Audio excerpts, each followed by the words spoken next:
కేంద్ర మంత్రి బండి సంజయ్ కుమార్ యొక్క వివాదాస్పదంగా మారింది.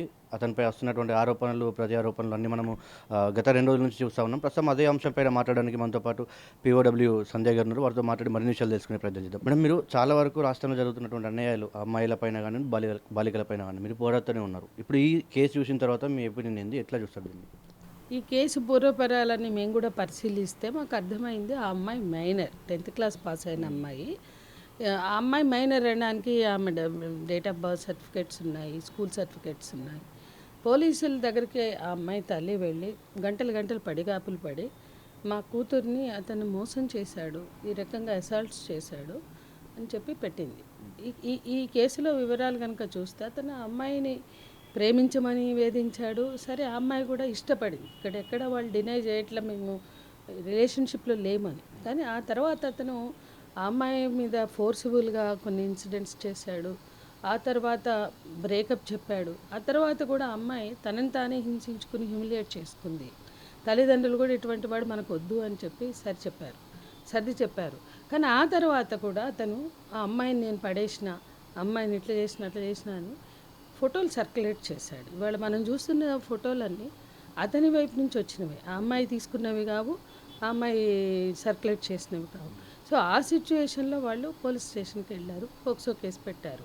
అంటే కానీ దీనికి కౌంటర్గా హనీ ట్రాప్ కేసు అని పెట్టారు. అసలు హనీ ట్రాప్ అనే చట్టం ఎక్కడుంది? హనీ ట్రాప్ అనే సెక్షన్ ఎక్కడుంది? చీటింగ్ ఉంటాయి, మరొకటి ఉంటాయి. కానీ ఇక్కడ హనీ ట్రాప్ కేసు ఈ దేశ హోంశాఖ సహాయ మంత్రి పెట్టడం లేదా పెట్టించడం అనేది ఇక్కడ చాలా ఘోరం. ఇక్కడ తల్లి, నా బిడ్డ మైనరు, నా బిడ్డకి ఇట్లా అన్యాయం చేశారు, నా బిడ్డ మీద ఈ దాడి జరిగిందని తల్లి పెట్టింది. కానీ అతను నా కొడుకు హనీ ట్రాప్కి గురయ్యాడని పెట్టడం అంటే అతను ఒక బాధ్యత కలిగిన వ్యక్తి. వీళ్ళు సామాన్యులు, మాకు అన్యాయం జరిగిందని పెట్టారు. మీరు అన్ని పరిశీలించండి, సాక్ష్యాధారాలు, అన్యాయం జరిగిందా లేదా. పోక్సోలో కన్సెన్షువల్ సెక్స్ అయినా నేరం అని చెప్తున్నారు కదా, అది సరిపోతుంది కదా. ఇంకా పెద్ద కష్టపడాల్సిన పని లేదు. పోక్సో అట్రాక్ట్ అవుతుందా కాదా, అప్లై అవుతుందా అనడానికి. ఈవెన్ కన్సెన్షువల్ అయినా అమ్మాయి మైనర్ అయితే చేయకూడదు, పెళ్ళి చేసుకోకూడదు, ఆ రిలేషన్షిప్ కూడా ఉండకూడదు అనేది చక్కగా చెప్తోంది, చట్టం చెప్తుంది. దాని ప్రకారం మీరు అప్రోచ్ అవ్వచ్చు, అరెస్ట్ చేయాలి, ఇమీడియట్గా అరెస్ట్ చేయాలి. రాష్ట్రానికి హైదరాబాద్కి మోడీ వచ్చినంత మాత్రాన అరెస్ట్ చేయకూడదని ఏముంది? అంటే 8వ తారీఖున నమోదైన కేసుకి ఇంతవరకు పూర్వపరాలు ఏవి కూడా బయటకు రాలేదు. అంటే ముందడుగు వేయలేదు, కేసు వేయలేకపోయింది. ఇదంతా ఎందుకంటే రాజకీయ బలం అంటారా, లేదంటే ఎట్లా ఇస్తారు? రాజకీయ బలం ఉండబట్టి. అదే సామాన్యులు అయితే పోక్సో కేసు పెడితే ఇప్పుడు చాలా కేసుల్లో పోక్సో కేసులో బీజేపీ వాళ్ళు వచ్చి దాంట్లో మరణశిక్షలు అన్నప్పుడు మేము చెప్పాం, పోక్సో అంటే చాలా మెచ్యూరిటీ లేని అబ్బాయిలు కూడా ఇందులో ఉంటారు. 18, 19, 20 ఏళ్ళు. ఈ హార్మోన్స్ ప్రభావం కావచ్చు, పోర్న్ కల్చర్ ప్రభావం కావచ్చు, అవైలబిలిటీ ఆఫ్ పోర్న్ కల్చర్ ఉంది ఇప్పుడు బాగా ఎక్కడ పడితే అక్కడ. సో ఎవరైనా కూడా ఇందులో ఇన్వాల్వ్ అయ్యే అవకాశం ఉంది. వాళ్ళకి మరణదండనలు అంటే కరెక్ట్ కాదు, వాళ్ళు రెక్టిఫై చేయాలి, వాళ్ళని రియలైజ్ చేయించాలా, వాళ్ళలో మార్పు తీసుకురావడానికి దోహదపడాలి. కానీ వాళ్ళని చంపేయడం పరిష్కారం కాదు అని చెప్పి అద్వానీ హయాంలో మరణశిక్షలు, అత్యాచార దండనలు అంటే మరణశిక్షే అని అద్వానీ అన్నారు. ఆ తర్వాత పోక్సో చట్టం వచ్చింది. పోక్సో బీజేపీ గవర్నమెంట్ దాంట్లో మరణశిక్షలను తెచ్చినప్పుడు కూడా మరణశిక్షలు అవసరం లేదు, కానీ స్ట్రింజెంట్ యాక్షన్స్ ఉండాలి. అంటే ఇమీడియట్గా పోక్సో నేరస్తులు ఎవరైతే ఉంటారో వాళ్ళని చర్య తీసుకోవాలి, అరెస్ట్ చేయాలి, రిమాండ్కి పంపించాలి, విచారణ నిష్పక్షపాతంగా చేయాలి, ఆడపిల్లలకి రక్షణ కల్పించాలి. అది చేయాలని మాలాంటి సంఘాలన్నీ మాట్లాడాం. లేదే మరణశిక్షను తెచ్చింది బీజేపీ గవర్నమెంట్. మరి అలాంటప్పుడు ఇందులో కనీసమైన అరెస్ట్ ఎందుకు ఉండదు? అరెస్ట్ కూడా చేయలేదు. పోక్సో చట్టం ఆ రకంగా తెచ్చినప్పుడు బాధ్యత వీళ్ళకి అమలు చేయాలి. అది ఎవరు చేయాలా? హోంశాఖ చేయాలి. ఇక్కడ హోంమంత్రిగా ఉన్న రేవంత్ రెడ్డి చేయాలి. ఈయన తీసుకెళ్ళి హోంమంత్రి ఈయన పెట్టుకుంటాడు. అసలు హోంమంత్రి ఉండడు. వాళ్ళు హోంమంత్రి ఉంటే పోయి చెప్పుకునే వాళ్ళేమో. ఈ రాష్ట్రంలో ఒక హోంమంత్రి ఉంటే మా అమ్మాయికి అన్యాయం జరిగిందని చెప్పుకునేవాళ్ళు. అట్లా చెప్పే పరిస్థితి కూడా లేదు ఇక్కడ. చెప్పుకునే పరిస్థితి కూడా ఏ బాధితులకు లేదు. అవైలబుల్గా సీఎం ఉండరు, ఎవరిని కలవరు. సో ఈ సిచ్యువేషన్లో వాళ్ళు పోలీసులను ఆశ్రయిస్తే కనీసమైనటువంటి చర్యలు అటు నుంచి కూడా లేకపోగా వీళ్ళ మీద ఉల్టా కేసులు పెడితే ఏం చెప్తుంది? ఇదంతా పొలిటికల్ ఇన్ఫ్లుయెన్స్ అని చెప్తుంది. హనీ ట్రాప్ అనే కేసు సెక్షన్ భారతదేశంలో ఎవరైనా పెట్టారా? గూఢచర్యంలో దేశ ఆంతరంగిక భద్రతలకు సంబంధించినటువంటి విషయాల్లో పెట్టారు. లేదు, మీరు చీటింగ్ పెట్టారు. ఎట్లా చీటింగ్ పెడతారా ఒక మైనర్ గర్ల్ మీద? కాసేపు చీటింగ్ అనుకున్నా కూడా ఏ విధంగా చూసినా వాళ్ళు వెళ్ళాఫే. 50,000 కోసం చేయాల్సిన అవసరం లేదు. స్పష్టంగా వాళ్ళ దగ్గర ఆధారాలు ఉన్నాయి. 50,000 ఫ్రెండ్షిప్లో వాళ్ళకి మాకు కలిసి ఉన్నప్పుడు ఓ 50,000 తీసుకుంటే అమ్మాయి తిరిగి ఇచ్చేసింది కూడా ఉంది. ఆ తిరిగి ఇచ్చింది పెట్టకుండా ఇచ్చింది పెట్టి నేను ఇదే హనీ ట్రాప్ అంటే పోలీసులకైనా బుర్రా బుద్ధి ఉండాలిగా, పెట్టినోడికి లేకపోతే. అంటే ఇప్పుడు మేడం రెండు వైపులా కేసులు నమోదైనాయి, ఇటు ఫోక్సో కేసు, ఇటు హనీ ట్రాప్ కేసు. ఈ రెండిట్లో ప్రధానంగా ఏది ముందరికి వెళ్ళబోతుంది, దీన్ని ఎట్లా నిర్ధారించబోతున్నారు అంటే పోలీస్ శాఖకి సంబంధించి? పోక్సో కేసుకి దీనికి సంబంధం లేదండి.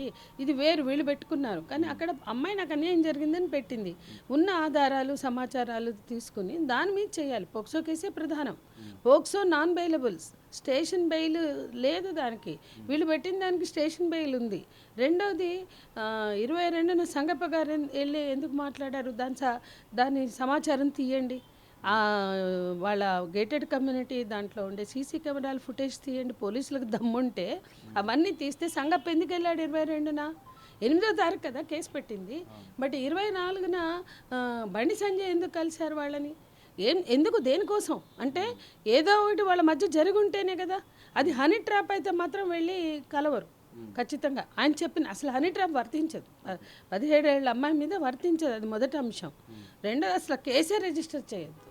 అట్లాగే నిజంగా నిబద్ధతతో నియత్తో ఈ రాష్ట్ర పోలీసులు ఉండదలుచుకుంటే, లేదా ఈ రాష్ట్ర ప్రభుత్వం ఉండదలుచుకుంటే, కేంద్రంలో కొట్లాడుతున్నాడు రాహుల్ గాంధీ.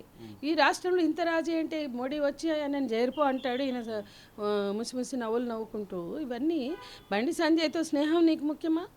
మోడీ మెప్పులు మీకు ముఖ్యమా? ఈ రాష్ట్రంలో మిమ్మల్ని నమ్మి అధికారం ఇచ్చే, ఇంకా బీజేపీకి అధికారం ఇచ్చేవాళ్ళు మీరెందుకు? ఇప్పుడు బీజేపీకి అధికారం ఇవ్వకుండా మీకు అధికారం ఇచ్చి మిమ్మల్ని ముఖ్యమంత్రిగా పెట్టింది మీరు న్యాయం చేయాలని కదా. ఈ రాష్ట్ర మహిళలకి రక్షణ ఇవ్వాలి, న్యాయం చేయాలని కదా. మోడీతో స్నేహం కోసమో, మోడీ మెప్పుల కోసమో, బండి సంజయ్ దోస్తానా కోసం అర్రులు చేస్తే ఇక్కడ అన్యాయం జరుగుతున్న ఆడవాళ్ళకి మీరేం చెప్తారు? ఇక్కడ పోక్సో కేసులో ఇవాళ ఇన్ని రోజుల తర్వాత మీరు డీజీపీకి ఆదేశాలు ఇవ్వడం కాదు, అసలు ఎవ్వరి ఆదేశాలు అక్కర్లా, ఎవరి పని వాళ్ళు చేసుకునేలాగా మీరు వ్యవస్థను నడపాలి. ఇప్పుడు ఫైనల్గా మీరు ఇప్పుడు మహిళలకు కానీ ఇటు బాలికలకు కానీ మీ సైడ్ నుంచి ఇలాంటి సూచనలు ఇస్తారు. ఇప్పుడు ఇలాంటి కేసులు చూసారు, ఇంతకుముందు కూడా అనేక కేసులు చూసిన విషయం మీకు తెలిసిందే. ఎట్లా చూస్తారు దీన్ని, ఏం చెప్తారు?